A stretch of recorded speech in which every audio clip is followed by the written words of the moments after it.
27 भारतीय लोग मर गए और सरकार इन सब चीजों की जिम्मेदार नहीं है, तो फिर सरकार करती क्या है? लखनऊ यूनिवर्सिटी की महिला प्रोफेसर डॉक्टर माधुरी काकोटी के पोस्ट पाकिस्तान में इन दिनों खूब वायरल हो रहे हैं।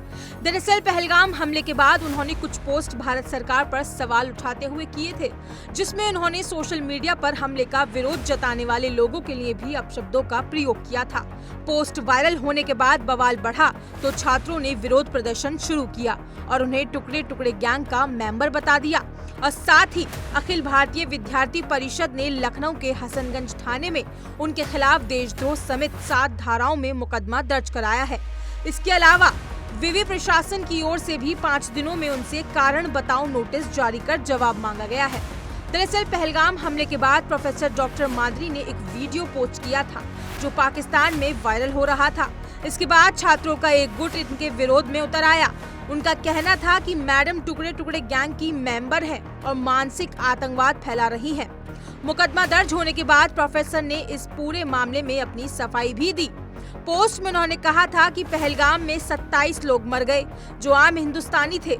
मीडिया जिम्मेदार ने सवाल पूछने की बजाय लाशों पर टीआरपी बटोरने में लगी है। इंटरनल सिक्योरिटी में इतनी बड़ी चूक कैसे हो गई?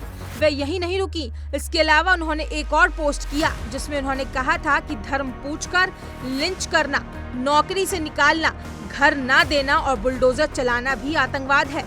कश्मीर के पहलगाम में कल 27 लोग मर गए। 27 आप जैसे मुझ जैसे दिखने वाले आम हिंदुस्तानी। 27 भारतीय लोग मर गए और देश की मीडिया अब भी इस वक्त भी लाशों पर अपनी टीआरपी बटोरने में लगी हुई है।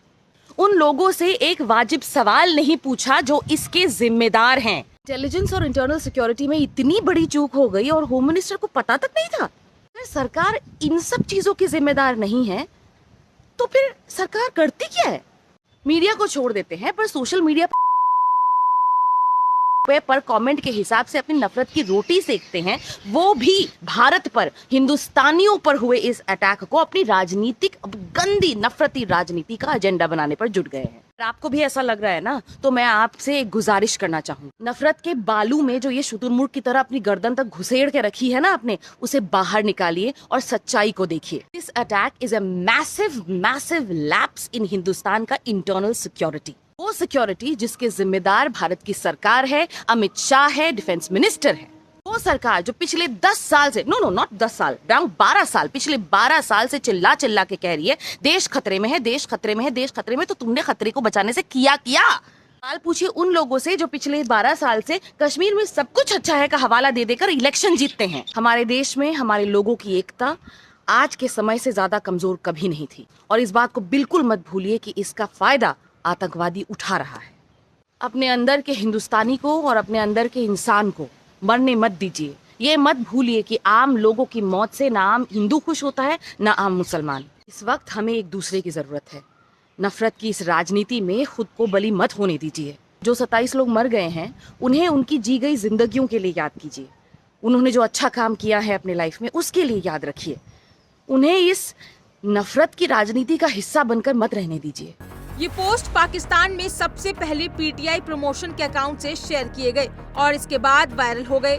बता दें कि डॉक्टर माधुरी लखनऊ यूनिवर्सिटी में भाषा विज्ञान की असिस्टेंट प्रोफेसर हैं। मूल रूप से असम के नगांव से ताल्लुक रखने वाली प्रोफेसर ने 12वीं तक पढ़ाई केंद्रीय विद्यालय से की है।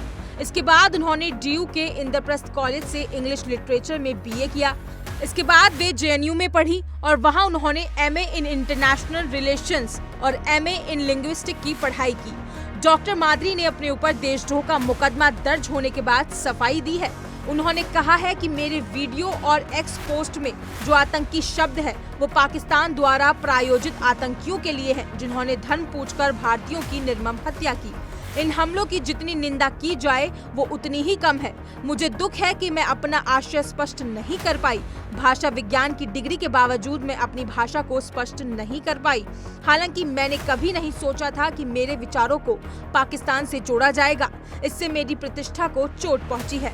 मैं अपने देश और देशवासियों के साथ खड़ी हूं और मरते दम तक खड़ी रहूंगी। इस खबर पर अपनी राय कमेंट सेक्शन में जरूर बताएं और ऐसी ही तमाम खबरों के लिए इंडिया डेली को सब्सक्राइब करना ना भूलें।